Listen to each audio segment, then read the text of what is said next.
Do you know that 20 states and the Federal Capital Territory (FCT) have finalized the food security analysis in their domain? The research, which was conducted in Nigeria since 2016, has provided opportunities for the state governments and actors in the food security and nutrition to continually monitor and track the progress made in improving food security and nutrition situations, particularly in the Northeast, which has been burdened by insecurity caused by a prolonged insurgency.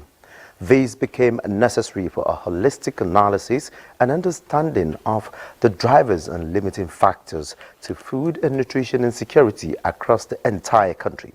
Such limiting factors as the COVID-19 pandemic and adjusting to the new normal, which posed an economic stress and threatened Nigeria's food security and nutrition. Assessment of the progress of this initiative, the issues and the gaps, and the target population will form the basis of the conversation tonight on Weekend File. And my guest is Shehu Muhazu, Commissioner for Agriculture, Kebbi State. He is a farmer and a former member of Rice Farmers Association of Nigeria. I am Olajide Bedlo. First, the news.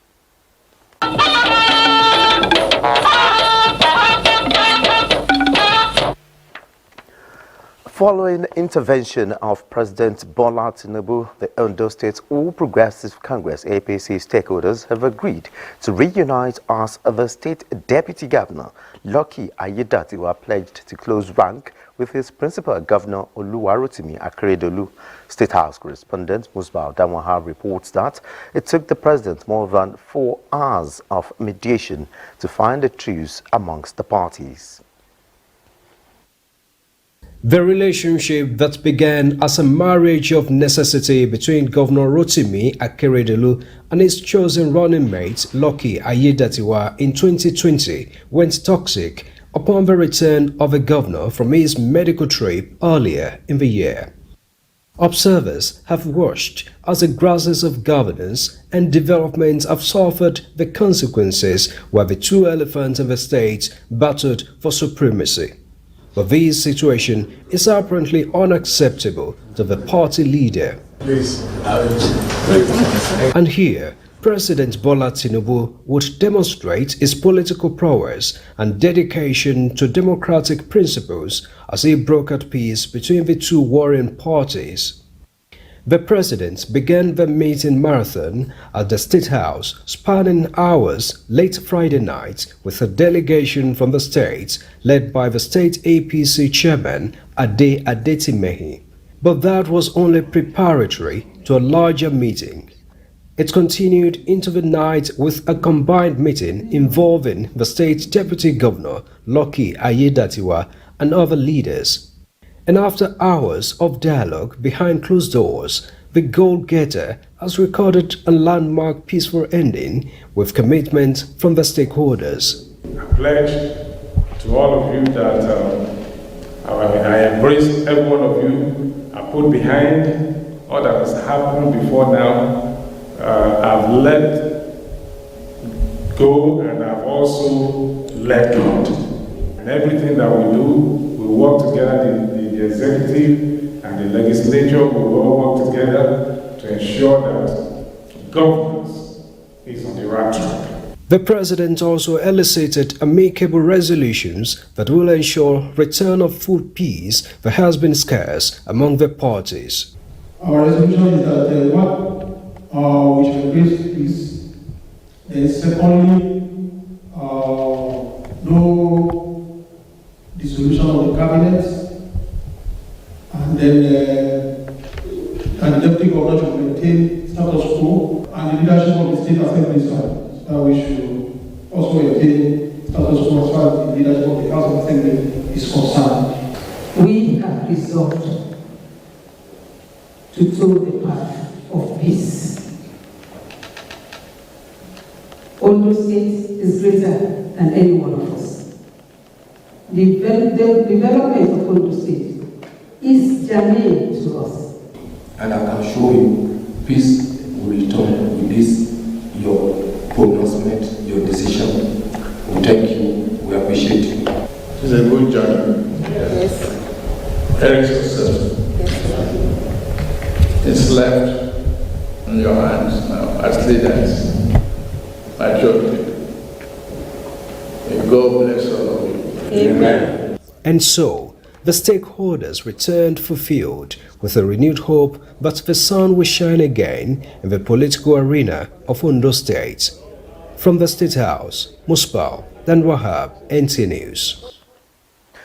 And away from the Ondo APC leadership matters, President Bola Tinubu's efforts to improve the social and economic situation of Nigeria has received another recognition as a famous Islamic scholar, Mufti Ismail Ibn Musa Menk, has commended the Nigerian leader for his commitment towards building a new Nigeria.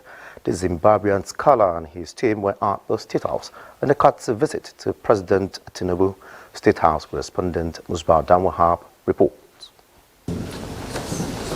The Grand Mufti of Zimbabwe's Muslim community was led to the State House by the Emir of One Ummah, Abubakar Muhammad. The international Islamic scholar is in Nigeria for Peace and Unity Convention, but chose to honor the president with this visit.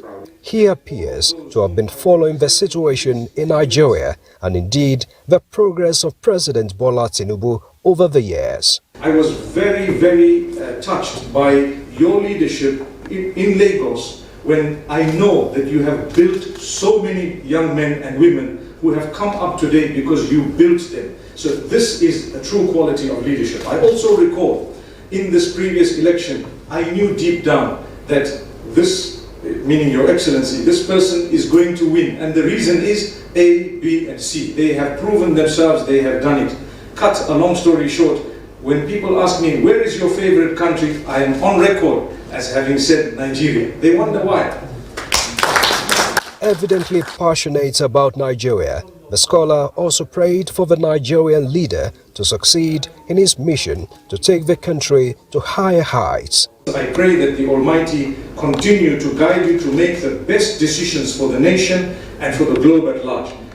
Every one of us here understand the chaos going on in the world. We need prayers.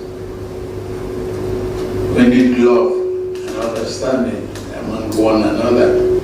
I thank you for your prayers, inspiration, and commitment to see even Nigeria as a different country. After the meeting, the scholar also shared with State House correspondents the need for Nigerians to live together in harmony and respect one another despite their different faiths and backgrounds in order to witness the success of a nation. The leadership that we have, we should appreciate it, we should acknowledge it, we should understand that if we are going to respect our leadership, we will be able to achieve as a nation. If you look at the countries that have failed, it's because they don't respect their leadership and they actually fail as a result.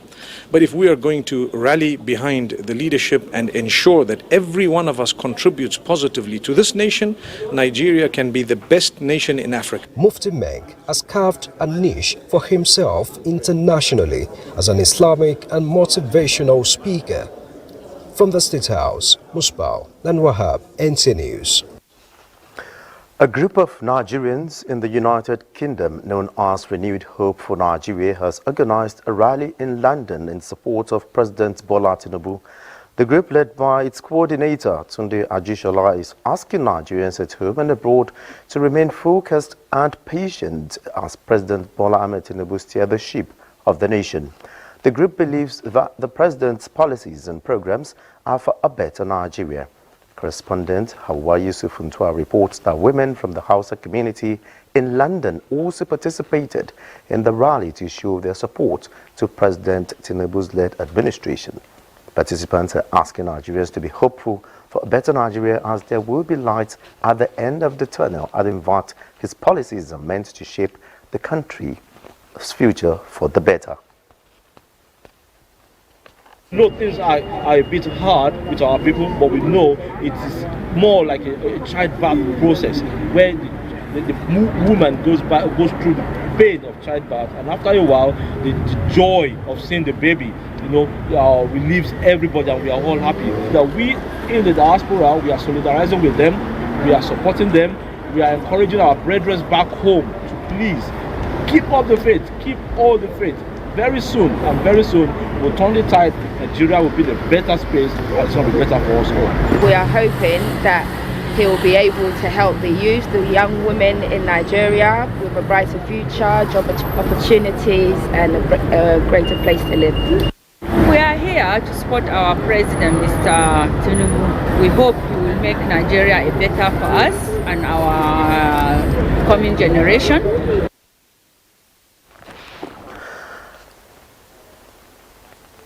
And back home in Nigeria, Vice President Kashim Shettima says the traditional institution is at the top of President Bola Ahmed Tinubu's list of priorities in his administration's bid to navigate the complexities of Nigeria's diversity.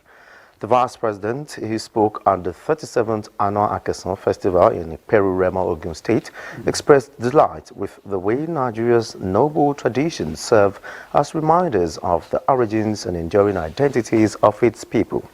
Delivering his address titled Learning from the Past, Unity and Tradition in the Akesan Festival, Vice President Shettima noted that the 37th edition of the Akesan Festival is imbued with the essence of the unity Nigerians have forged as a nation, even as he described Ogun State as a template for the complexities of the nature's cultural practices. The paramount ruler of Remo Kingdom, Baba Batunde Adewale Ajayi, says despite the current challenges in Nigeria, the visions and programs of the Tinubu administration would definitely wriggle the country out of the woods, urging the indigenous people to remain peaceful and law-abiding. And China's ambassador to Nigeria, Ki Jin-chun, says China has strategic interest in the areas of Nigeria's economic cooperation and military development. He stated this while on a working visit to the Ministry of Defense. The Minister of Defense, Muhammad Badaru Abubakar, assures that the federal government will collaborate with China in areas of technology, transfer, intelligence sharing, and military training in its quest to tackle insecurity.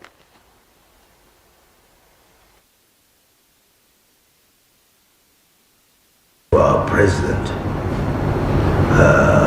understand the need and the requirement of private sector and the need to protect private businesses, and he will do everything possible to give the right enabling environment for private sector to prosper. Similarly, the Minister of Steel Development, Shuaibu Abubakar Audu, was in the Defense Ministry to deliberate on the revitalization of the Ajaokuta steel plant.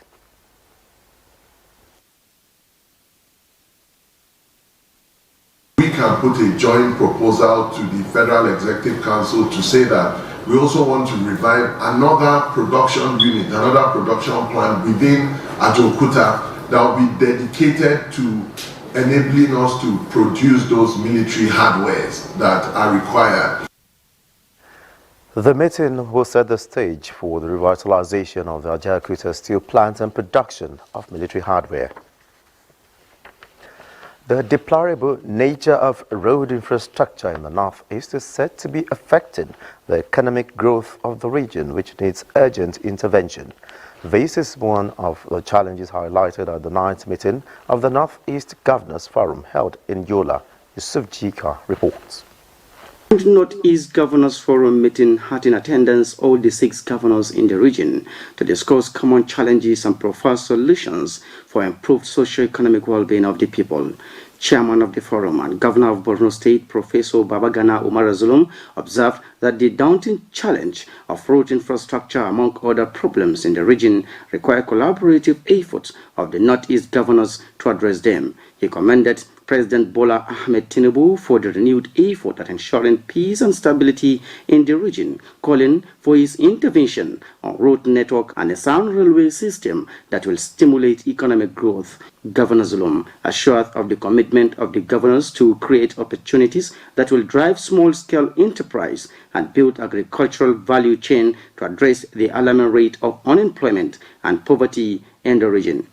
Policies of being partners in the development of industries in our states on the basis of comparative advantage within each state in the sub-region. House Governor Amadou Umaru Fintri of Adamawa State enumerated some of the efforts in the restoration of livelihood as a result of insurgency. The IDPs are becoming empty.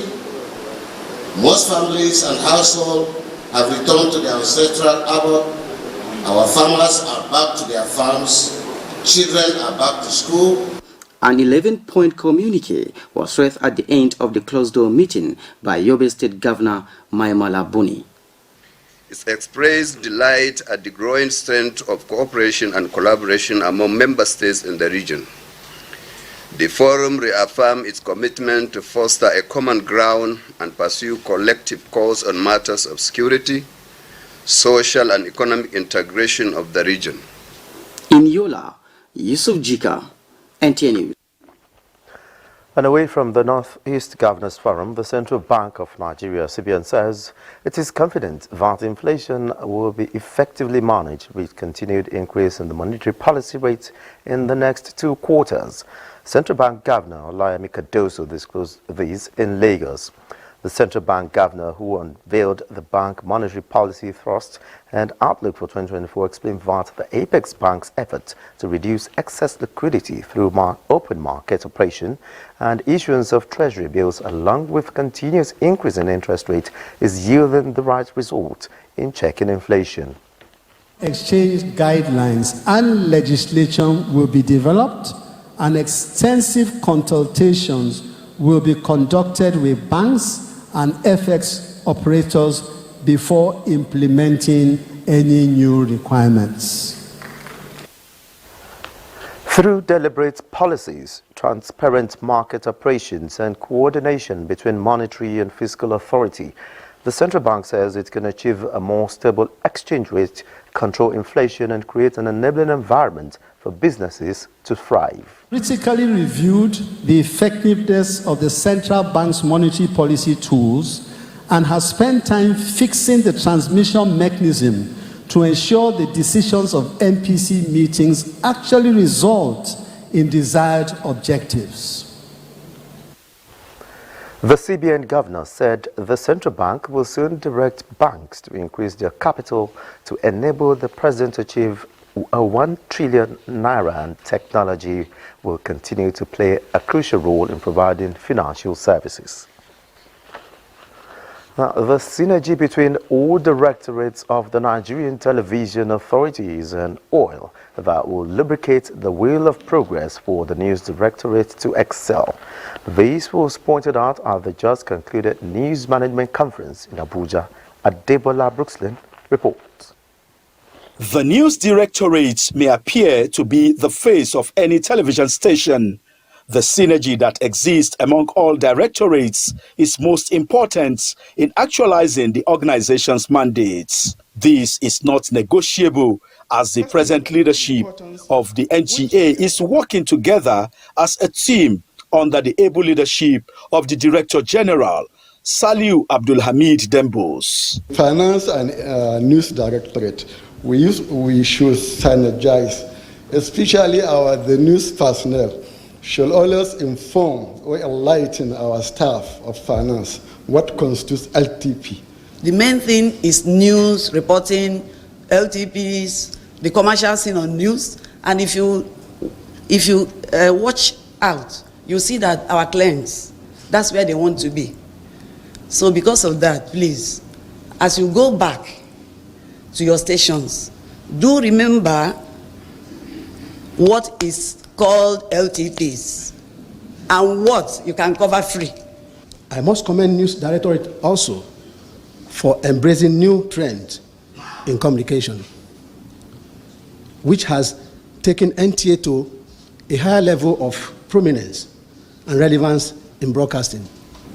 Whatever you are going to gather here, when you go back to your zones and station, please pass it to your subordinates so that they can learn more. The DG is emphatic in his resolve to equip the staff. We provided additional TV packs and KiloView sets for live reports, upgraded and equipped Studio B in Jagal, provide additional cameras, teleprompters, computers, and vMix and other facilities that not only gave us the options but also eased the work and brought out creativity that made our screens beautiful. The News Management Conference is the third in the series. Adebola Brookslyn, NTA News. To fast-track the trial and prosecution of perpetrators of gender-based violence in Nigeria, the 36 state governors have signed a law to establish a mobile court across the country. The Minister of Women Affairs, Uju Kennedy, revealed this to commence the global 16 days activism towards the eradication of gender-based violence in Abuja. Ngozi Technical reports. With Nigeria accounting for more than 27,000 cases of sexual and gender-based violence in just 3 years, the establishment of a mobile court becomes a holistic measure for quick dispensation of justice and a deterrent to perpetrators of violence against women, girls, or any other gender. The governors of all the 36 states, they have signed the law to enact a mobile court across the nation. And you know what that means. So no more for anybody to maltreat a child or maltreat a woman and get away with it. And there's an economic cost. There's an IMF report that says that it costs the world an estimated US dollars $1.5 trillion if we do not fight violence against women and bring it to zero. Subsequently, the importance of a statewide sensitization and empowerment of women and girls before enforcing the mobile courts has become necessary. In Abuja, Ngozi Technical, NTA News. Thanks for being there. The federal government is undertaking what it describes as concerted efforts to make basic food available and affordable to most Nigerians. The government in July this year declared a state of emergency on food security that allows the authority to invest more towards meeting the food production plan. And in this report, agriculture correspondent Musa Ali takes a look at the journey so far, considering demand and supply of staples nationwide. Agriculture economists are of the view that the sovereignty of a nation is measured based on the country's ability to feed it or herself. Nigeria, apart from a sovereign nation, the country is not also dependent on other nations for staple food. This, however, is not without challenges in areas of production, storage, processing and marketing. Lack of consistent access to affordable finance, unavailability of quality inputs, skyrocketing prices of input, high post-harvest losses, fragmented and unstructured market, and dangers associated with negative climate change. The government has identified short and long-term measures believed it will cushion the effects of subsidy removal on agricultural activities. The president says the administration will ensure staple foods are available and affordable nationwide. Our plan to support cultivation of 500,000 hectares of farmland and all year-round farming practice remain on course. This brought about the declaration of a state of emergency on food security. Under the new direction, the government is to fund major agricultural programs that are connected to staple crops in the country. There will also be investment in dry season farming activities, including land clearing of 500,000 hectares nationwide. It is very important to note the directives of Mr. President when he declared the national state of emergency on food security. Thus, I quote where he said there must be an urgent synergy between the Ministry of Agriculture and Ministry of Water Resources to ensure adequate irrigation of farmlands and to guarantee the food is produced all year round.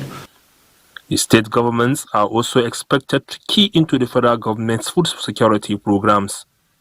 Inputs such as fertilizer, chemicals and water pumping machines were provided to farmers by both the federal and state governments. 500 of them that are going to be trained and equipped with their training equipment, starting with giving them tablets and power bank that they will use to do data collection, taking farm mappings, GPS readings, identifying farm diseases. The fear of most farmers and processors is the alleged approval for importation of rice and other foodstuffs that can be produced locally. There is also the concern about high cost of fuel, which would affect dry season farming activities this year. Musa Baba Aliyu, NTA News. Many thanks, Musa Aliyu, for that background reporting. Joining me from our Sokoto studio is Shehu Muhazu, the Commissioner for Agriculture, Kebbi State. He is a farmer and the National Coordinator, Rice Farmers Association of Nigeria. Shehu Muhazu, you're welcome to Weekend File. Nigerians, thank you. The first 5-year national program for food security, NPFS, was launched in Nigeria in November 2001 in partnership with FAO. How far so far?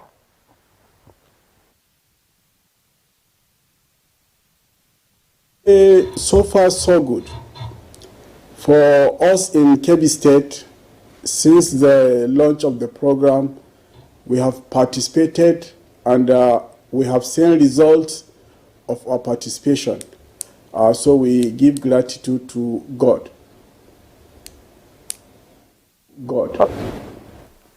Okay, but moving on now, the implementation of the National Food and Security Program in states, how will you assess the progress made so far in your state?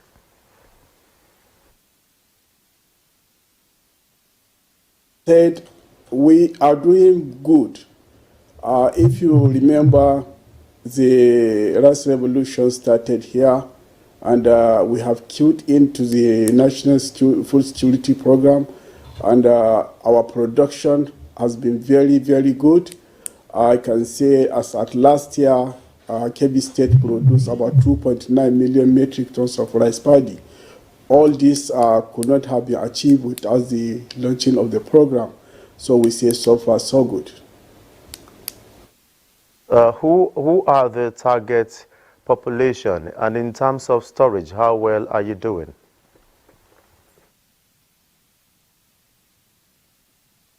In Kebbi State, combined storage facility, we have about 1 million metric tons capacity. So I can say we are doing very good. This is government as well as the private sector. Okay, so how will states now go about funding? Is there going to be support from FAO or other donor agencies?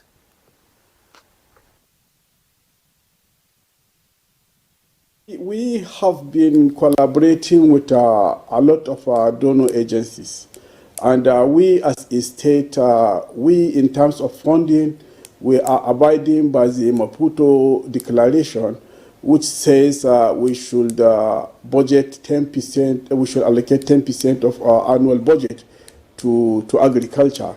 So the funding we receive from donor partners and the funding from the state is helping us a lot to drive the sector forward. Talking about challenges so far, given the effects of climate change and food security, what are the challenges?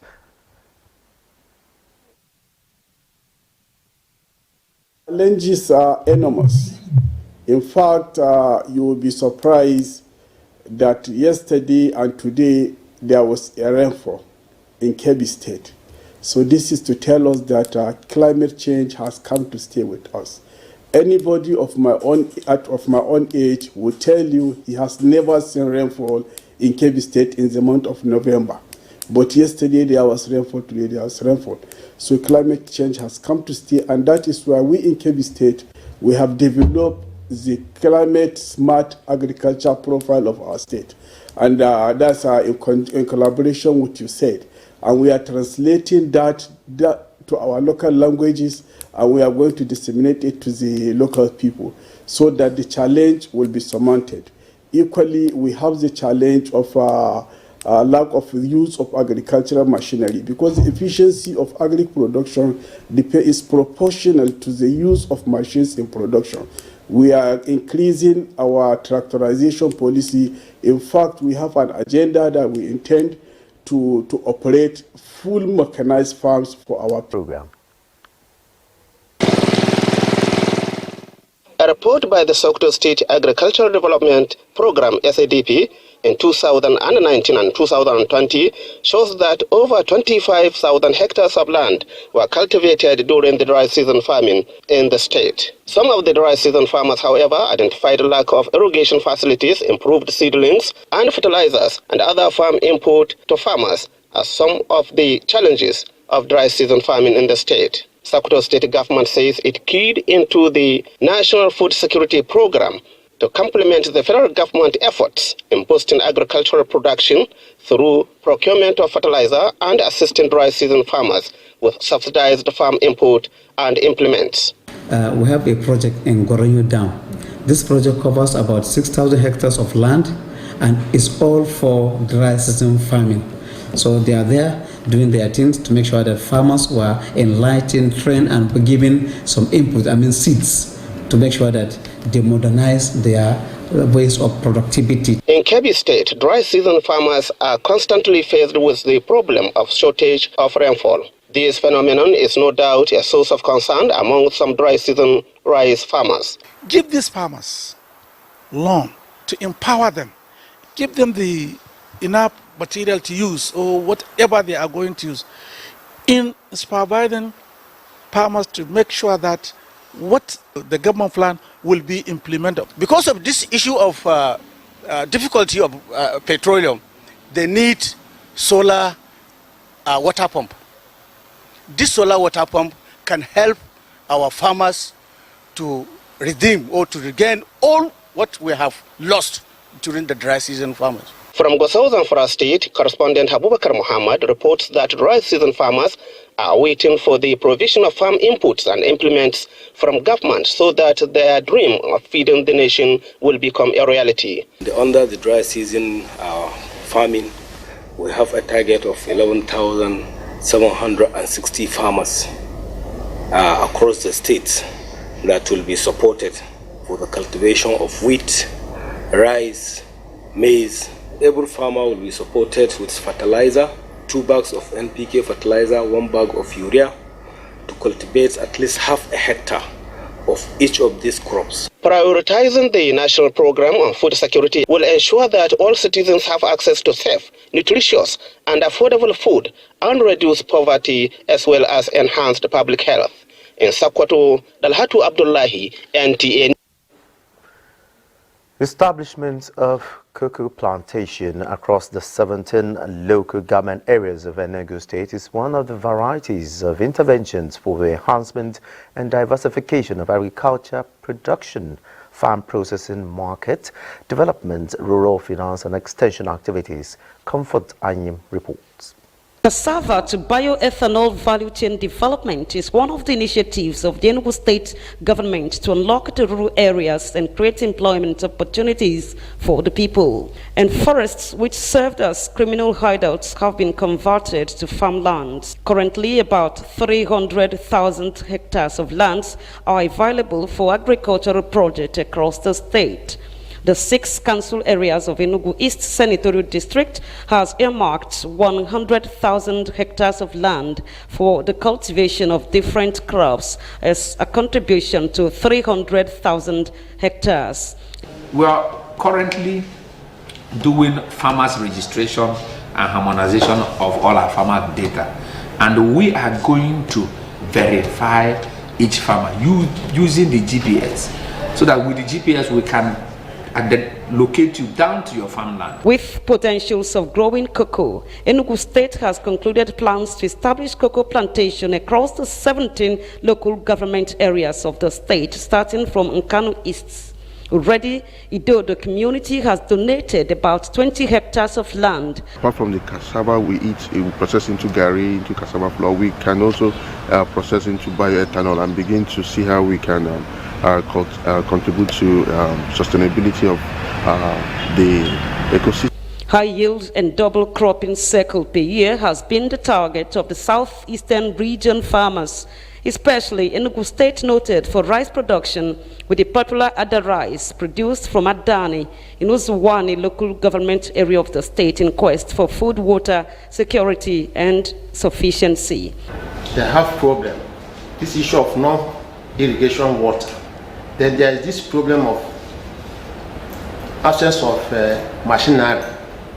The farmers will feel it very bad, because when we finish this rehabilitation, they will not have tractors to work on. Meanwhile, Governor Ba recently visited Indonesia to woo investors. His administration is also targeting exportation of food to Europe and other parts of the world. In Enugu, Comfort, I am NTA News. All right, many thanks, Comfort, for that report. Now let me head back to Shehu in Sokoto. Now, you are the National Coordinator of the Rice Farmers Association of Nigeria. How has the ban on importation of boiled rice impacted on our local farmers? What's the update? Before I say anything, let me say I'm the former National Coordinator Reform Special Project. Currently, I'm the Commissioner for Agriculture and Natural Resources in Kebbi State. However, the ban on importation of rice. Sorry, come again.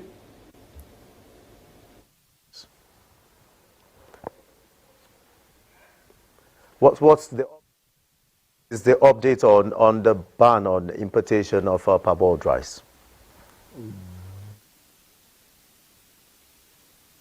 Update on the ban or on banning of the importation of rice, because I think the government policy now is to allow people to import rice into Nigeria, which we felt on the government side is very okay for the federal government of Nigeria to do what is right to make things easy for the citizens of the country. However, for us in Kebbi State as a government, you know, the rice revolution started here in Kebbi State, and we have seen the good aspect of it.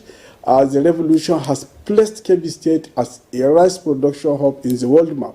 Therefore, the government of His Excellency Comrade Nasru intends to continue to support the farmers of Kebbi State to produce rice.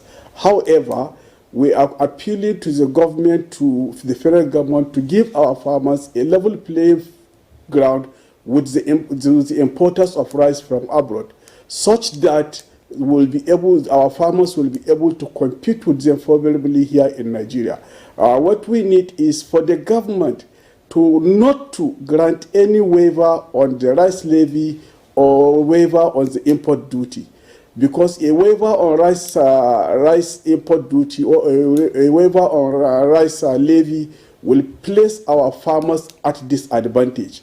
And this will mean all the investment that the government is going to do is going to be on vain.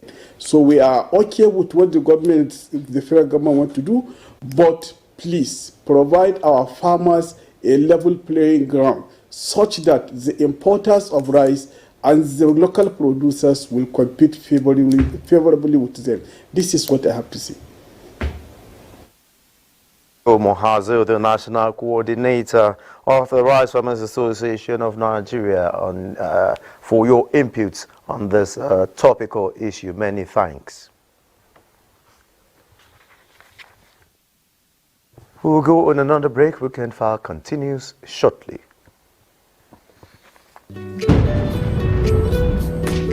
Bye, Mom. He's going to play in this weather. Why did you let him go? He might fall ill. And if he doesn't go out for practice, how will he win more trophies? To protect our family from illness-causing germs during the rainy season, we use Dettol soap every day. Dettol with Germ Defense gives you protection. Raining season brings a lot of germs, and Dettol soap's Germ Defense protects you from up to 100 illness-causing germs. Dettol soap is endorsed by the Nigerian Medical Association. Be Dettol Show. Hooray! Hallelujah! Let's celebrate! LCN